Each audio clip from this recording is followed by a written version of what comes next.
Guys, आज हम इस वीडियो के अंदर कवर करने वाले हैं कि इंफिनिटिव वर्ब का पैसिव कैसे बनाया जाए। देखो बच्चों, इंफिनिटिव वर्ब वैसे देखा जाए तो टू टाइप्स के होते हैं। एक तो होता है टू इंफिनिटिव वर्ब और सेकंड होता है बेयर इंफिनिटिव वर्ब। तो सबसे पहले हम टू इंफिनिटिव वर्ब की बात करते हैं। यदि इसका एक्टिव वॉइस का यदि कोई सेंटेंस होगा तो इसके अंदर हेल्पिंग वर्ब के साथ में वर्ब की फर्स्ट फॉर्म आ जाएगी, जिसको हम क्या बोलते हैं, टू इंफिनिटिव वर्ब बोलते हैं। या हेल्पिंग वर्ब के अंदर is are am, was were, has, have, had, जो आपने टेंस के अंदर पढ़े हैं वो सभी वर्ब, कोई सी भी वर्ब आ सकती है, हेल्पिंग वर्ब आ सकती है इसके अंदर। जब आप उसका पेशिव बनाते हो तो आप अच्छे से इस वीडियोस में आपने जो वीडियो देखे हैं उसके अकॉर्डिंग आपने पेशिव वॉइस बनाना बहुत अच्छे से जान गए हैं, अच्छी तरह से जानते हो। तो जब आप एक्टिव वॉइस का पेशिव वॉइस बनाते हो तो सबसे पहले ऑब्जेक्ट लेते हैं, उसके बाद में हेल्पिंग वर्ब, है ना। यहाँ टू बी का आता है, यानी इंफिनिटिव के साथ में बी का यूज होगा और वर्ब के थर्ड फॉर्म आती है। अब जैसे एग्जांपल के रूप में हम समझते हैं। सबसे पहले यहाँ द गाइड क्या है, यह है सब्जेक्ट है।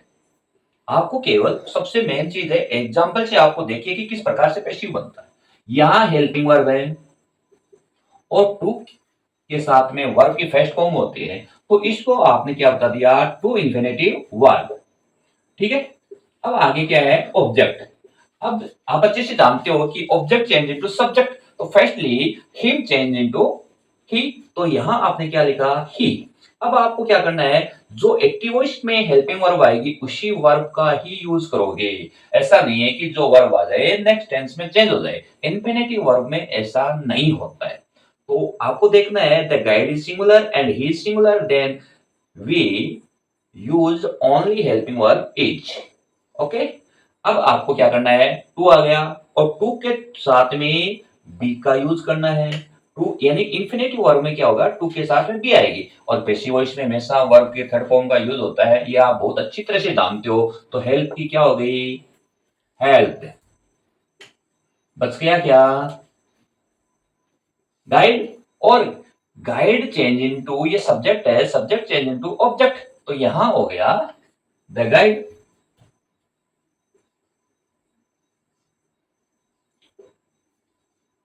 एक अनदर एग्जांपल लेते हैं। आई क्या है, सब्जेक्ट, ये आ गया वर्ब, ये हेल्पिंग वर्ब, और ये टू इंफिनिटिव वर्ब आ गई, और दिस वर्ब क्या आ गया, ये ऑब्जेक्ट है, और ये an over time adverb आ गया। ठीक है।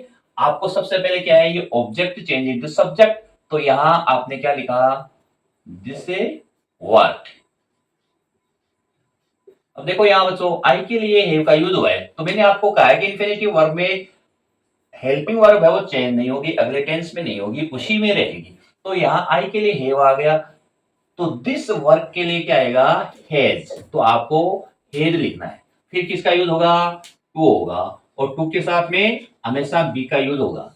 अब देखो आगे क्या आ गया, टू के बाद में क्या आ गया, फिनिश। फिनिश क्या है, ये वर्ब है ना। तो वर्ब है वो हमेशा थर्ड फॉर्म में चेंज होगी, तो यहाँ हो गया FINISHED, फिनिश्ड। बस क्या आई चेंज इनटू मी, और उससे प्रीपोजिशन बाय का यूज करेंगे, और रेस्ट सेंटेंस में क्या बच गया, टाइम एड वर्ब। जो टाइम एड वर्ब है वह लास्ट में रह जाएगा, तो यहां क्या आ गया, एन ओवर। क्लियर। अब बच्चों हम सेकंड है जो इन्फिनेटिव वर्ब है उसको लेते हैं। सेकंड कौन से है, बी यानी विदाउट, या हम ऐसे बोल सकते हैं बेयर इन्फिनेटिव, इन्फिनेटिव वर्ब, जिसके अंदर क्या होता है, टू का यूज नहीं होता है। इसका हम एग्जांपल लेते हैं। We saw him cross the road, ये विदाउट या बेयर इन्फिनेटिव वर्ब का एग्जांपल है। देखो वी क्या है, सब्जेक्ट है, सा क्या है, ये वर्ब है, हिम क्या है, ये ऑब्जेक्ट है, और यहां क्रॉस क्या है, ये वर्ब है। ठीक है। इसके साथ में टू का यूज नहीं हुआ, तो इसलिए हम इसको कह रहे हैं बेयर इन्फिनेटिव वर्ब, अर्थात it means we can say there is no use to. यहाँ टू के साथ वर्ब के साथ में टू होता तो इंफिनिटिव वर्ब हो जाती, और इसके साथ में वर्ब के साथ में टू का यूज नहीं हुआ, इसलिए हम इसको क्या बोलते हैं, बेयर इंफिनिटिव वर्ब या विदाउट इंफिनिटिव वर्ब।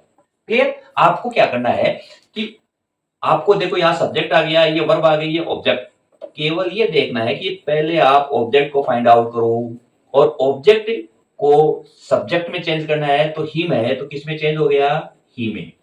अब देखो यार, जिस प्रकार से टू इंफिनिटिव वर्ब के अंदर हमने क्या किया, उसी टेंस की हेल्पिंग वर्ब रखते हैं, बेन इंफिनिटिव में ऐसा नहीं है। इसमें हम क्या करते हैं, जैसे अदर सेंटेंस होते हैं कि सा सेकंड फॉर्म है, तो ये किस में चेंज हो गया, अगले टेंस के अंदर, जहां यूज क्या होगी, वॉज और वर। तो यहां ही के लिए किसका यूज हो गया, वॉज, सी सा सीन, सी सा सीन आ गया। अब क्या बच गया, क्रॉस। तो क्रॉस यहां वर्ब है, इसके साथ में टू का यूज नहीं हुआ, और सीन यहां वर्ब की थर्ड फॉर्म आ गई। तो बच्चों अच्छी तरह से आप जानते हो कि दो वर्ब है, एक साथ में नहीं हो सकते डायरेक्ट। तो इसके पहले हम क्या करेंगे, बेड इंफिनिटिव वाले के अंदर टू का यूज करेंगे। क्लियर। अब टू का यूज करोगे तो ऐसा नहीं है कि यहां इसके साथ में बी का यूज कर दो, आप बी बिल्कुल भी नहीं आएगा। क्लियर। बी का यूज तो आपको पता है पेशिव में करते हैं, है ना, जब यहाँ टू होता है, मगर यहाँ टू है ही नहीं, तो इसलिए हम इसको पेशिव वॉइस बनाने के लिए टू का यूज करेंगे। फिर क्या आ गया, क्रॉस द रोड। आगे हम बाई अस का यूज कर सकते हैं या नहीं भी करें। देखो अस है, अनइम्पोर्टेंट सब्जेक्ट है, अनइम्पोर्टेंट सब्जेक्ट के अलग टॉपिक है, इसके बारे में हम अगले वीडियो के अंदर बात करेंगे। They got the boy pulls their shoes. तो यहाँ इसके अंदर ये सब्जेक्ट है, ये वर्ब है, ये ऑब्जेक्ट आ गया, तो इसका पेसिव जैसे बनाओगे तो क्या हो गया, द बॉय। आगे क्या है, गोट यहाँ सेकंड फॉर्म है, तो किसमें चेंज हो गया, वॉज और वर्ब में। तो यहाँ आपने क्या लिखा, वॉज। गोट की थर्ड फॉर्म क्या होती है, गोट, गेट, गोट, गोटन, या गोट, गोट भी आप राइट कर सकते हो। ठीक है। फिर क्या आ गया, ये पुलिस, ये क्या आ गई, वर्ब की फर्स्ट फॉर्म। इसके पहले आप किसका यूज करोगे, टू, और पुलिस देयर शूज।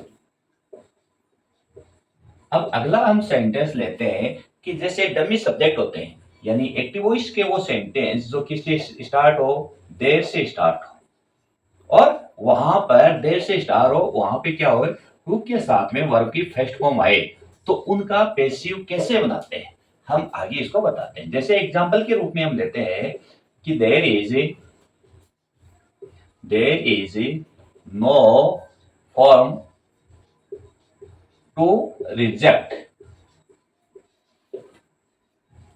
ठीक है। आपको क्या करना है कि यदि इसके अंदर सब्जेक्ट ऑब्जेक्ट कुछ भी चेंज नहीं करना है, एज इट इज आपको जैसा सेंटेंस आया है उसको वैसा का वैसा उतारना है। जैसे there is no form to. अब आपको पता है कि टू के साथ में जब इसका टू के साथ में वर्ब की फर्स्ट फॉर्म आती है, तो इसका पेशिव वॉइस बनाते हो तो टू के साथ में क्या लगाते हो, बी लगाते हो, और यहां आपने क्या लगा दिया, बी। और पेशिव वॉइस में हमेशा किसका यूज होता है, थर्ड फॉर्म, तो आपने इसको क्या बना दिया, थर्ड फॉर्म। तो आपको ये ध्यान देना है कि केवल ये चेंज करना है।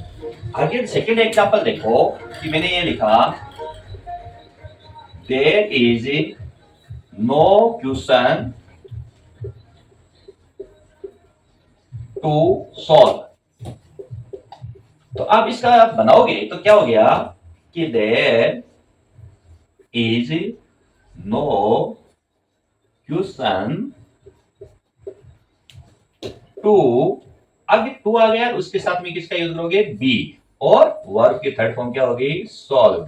तो ये इस प्रकार से जो देर से सेंटेंस शुरू होते हैं उनका पेशिव वॉइस हम इस प्रकार से बनाते हैं। आगे हम पढ़ेंगे, देखो यहाँ के टू के साथ में अलग भी है, गोइंग टू वाला सेंटेंस एक और होता है ना, तो हम उसको और पढ़ते हैं। तो यहाँ क्या पढ़ेंगे, गोइंग टू के साथ, गोइंग टू प्लस वर्ब की फर्स्ट फॉर्म, ये अलग और होता है। इसका ये भी है ना पेशिव वॉइस, इसका भी एक्टिव वॉइस का सेंटेंस है, एग्जाम में कई बार आता है। जैसे मैं ये एग्जांपल लिखूं कि I am going to open a new school. Clear. I am going to open a new school. देखो इसके अंदर आई सब्जेक्ट है, अच्छे से जानते हो आप, ये एम गोइंग अलग पैटर्न हो गया, इसको गोइंग टू वाले सेंटेंस बोलते हैं। और यहाँ टू के साथ में वर्ब की फर्स्ट फॉर्म आ गई, ये अच्छे से जानते हो, ये टू इन्फिनेटिव वर्ब हो गई। और इस वर्ब के बाद में ये क्या हो गया, ऑब्जेक्ट। क्लियर। जब आप इनका पेशिव वॉइस बनाते हो तो आपको क्या करना है कि इसका पैटर्न ये होता है कि जो हम आपको क्या लिखना है कि जो ऑब्जेक्ट है उसको पहले लिखते हैं। अब यहां पे यदि इजारम आता है, इज, एम या आर, या इसके साथ में किसका यूज होगा, वॉज या वर, और गोइंग टू। जैसा है एज इट इज आप उसी को उसी में ही लिखोगे। इजारम का है तो इजारम लिखना है, वॉज वर है तो वॉज वर। अब आगे क्या हो गया, टू आ गया तो आपको क्या लिखना है, टू, और आगे क्या आता है, बी, फिर वर्ब के थर्ड फॉर्म, और लास्ट में क्या बच गया, बाई प्लस से सब्जेक्ट। यहां बच गया सब्जेक्ट। अब यहां देखो इस सेंटेंस में सब्जेक्ट क्या है, आई, ऑब्जेक्ट क्या है, ए न्यू स्कूल, तो न्यू स्कूल यहां इधर चेंज हो जाएगा, तो यहां इसका पेशिव होने का तो क्या होगा, ए न्यू स्कूल। अब देखो आई के साथ में एम का यूज होता है, और इस कॉन्टिन्यूस टेंस के अंदर आई यानी ए न्यू स्कूल है, सिंगुलर है, इसलिए किसका यूज हो गया, एम की जगह इज। फिर यहां गोइंग टू है तो यहां पर भी आपको क्या लिखना है, गोइंग ही राइट करना है। फिर टू आ गया, टू के साथ में बी। अब वर्ब क्या है यहां, ओपन, तो ओपन की थर्ड फॉर्म क्या हो गई, ओपन। क्लियर। अब बच गया क्या, आई चेंज इनटू मी, और उससे पहले प्रीपोजिशन बाई का यूज करोगे, आगे बच गया मी। हम एक एग्जांपल सेकंड और लेते हैं, जैसे they were going to purchase a new car, यानी वो एक नई कार खरीदने के लिए जा रहे थे। अब जब आप इसका पेशिव वॉइस बनाओगे तो इसके अंदर क्या है, ऑब्जेक्ट क्या है, ए न्यू कार, तो आपने क्या लिखा, ए न्यू कार। क्लियर। अब यहाँ पे वॉज वर आया है तो यहाँ पे आपको इजार एम का यूज नहीं करोगे, यहाँ क्या आएगा, वॉज और वर का यूज करोगे। क्लियर। दे के साथ में वर का यूज हो गया तो ए न्यू कार के लिए क्या हो गया, वॉज, फिर क्या हो गया, गोइंग टू, फिर बी, परचेज की थर्ड फॉर्म क्या हो गई, परचेज, बाई, दे किस में चेंज हो गया, देम में। यदि आप देम नहीं राइट करो तो भी चलेगा, क्योंकि ये अनइम्पोर्टेंट सब्जेक्ट है। इसके बारे में, अनइम्पोर्टेंट सब्जेक्ट के बारे में हम नेक्स्ट वीडियो के अंदर बात करेंगे। अब हम पढ़ते हैं passive voice of complex sentence. देखो इसके अंदर कॉम्प्लेक्स सेंटेंस के अंदर दैट का यूज होगा। क्लियर। आपको क्या करना है कि they say that apples are good for health. जब आप इसका पैसिव वॉइस बनाओगे तो स्टार्ट के अंदर दैट से पहले आपको क्या लिखना है, इट। अब यहाँ से कौन सा है, प्रेजेंट टेंस है, तो किस में चेंज होगा, इजारे में, तो इट के लिए यहाँ किसका यूज हो गया, इज, और वर्ब की थर्ड फॉर्म होती है सेड। क्लियर। अब आपको इतना ही चेंज करना है इसके अंदर। फिर एज इट इज दैट के बाद वाला सेंटेंस है, एज इट इज आपको वैसा का वैसा ही राइट करना है। ऐसा नहीं है कि आप